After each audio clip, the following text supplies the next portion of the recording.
తన పేరుని మార్చుకున్నారని తెలిసిన దగ్గర నుంచి, అధికారంగా తెలిసిన దగ్గర నుంచి, గుంటూరు నుంచి ప్రత్యేకంగా వచ్చి వారిని అభినందించాలనే ఉద్దేశంతో చాలా రోజుల నుంచి ప్రయత్నం చేస్తున్నాను. కానీ ఈ రోజుకి ఎదురైంది.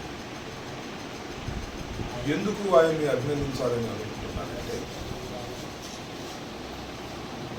నాకు చాలా కాలం నుంచి వారు పనిచేస్తాను.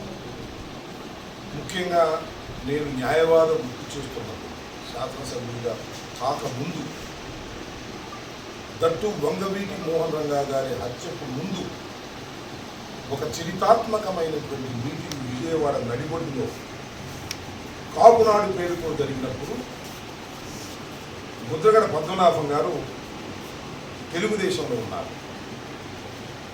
తెలుగుదేశానికి రాజీనామా చేసి ఆ రోజు కాపునాడు మీటింగ్ వచ్చి ఆ రోజు ప్రధానమైనటువంటి వక్తగా, ముఖ్య అతిథిగా పాల్గొని కాపునాడుకు వన్నె తెచ్చారు.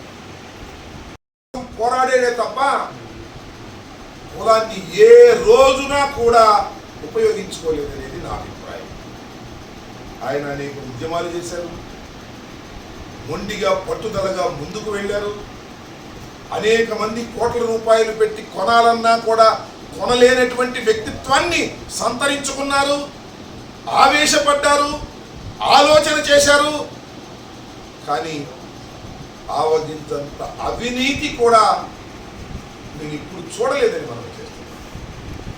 అలాంటి వ్యక్తి మరి తన పేరు మార్చుకున్నారు. ఆయన ముద్రగడ పద్మనాభం గారు. ఆయన మార్చుకున్న దగ్గర నుంచి ముద్రగడ పద్మనాభ రెడ్డి గారు. ఎందుకు మార్చుకున్నారు? ఒక సవాలును స్వీకరించి తాను పేరును మార్చుకున్నారు. నాకు ఊహ తెలిసిన దగ్గర నుంచి చూస్తున్నాను, మీరు కూడా ఊహ తెలిసిన దగ్గర నుంచి చూస్తుంటారు. అరే ఈ పని కాకపోతే నా పేరు మార్చుకుంటారా అన్న వాళ్ళను వేల మందిని చూశా, లక్షల మందిని చూశా. కానీ అది జరగకపోతే పేరు మార్చుకున్న వాడిని ఒక్కడిని కూడా నేను చూడలా నా జీవితం మొత్తంలో. ఎవరన్నా చూసా, ఎవరన్నా చేశారేమో నాకు తెలియదు. నా జీవితం మొత్తంలో ఒక్కడిని కూడా పని కాకపోతే, సవాలు విసిరితే ఆ సవాలులో ఓడిపోతే పేరు మార్చుకున్న వాడిని ఒక్కడిని కూడా చూడలా. ఇప్పుడు చూస్తున్న ముద్రగడ పద్మనాభ రెడ్డిని అన్న మాట ప్రకారం పేరు మార్చుకున్నాడు కాబట్టి ఆయన అభినందించాలి అని అనుకుంటున్నాను. శతాబ్దాల చరిత్ర వ్యాఖ్య వెళ్ళి చూస్తే సత్యహరిశ్చంద్రుడు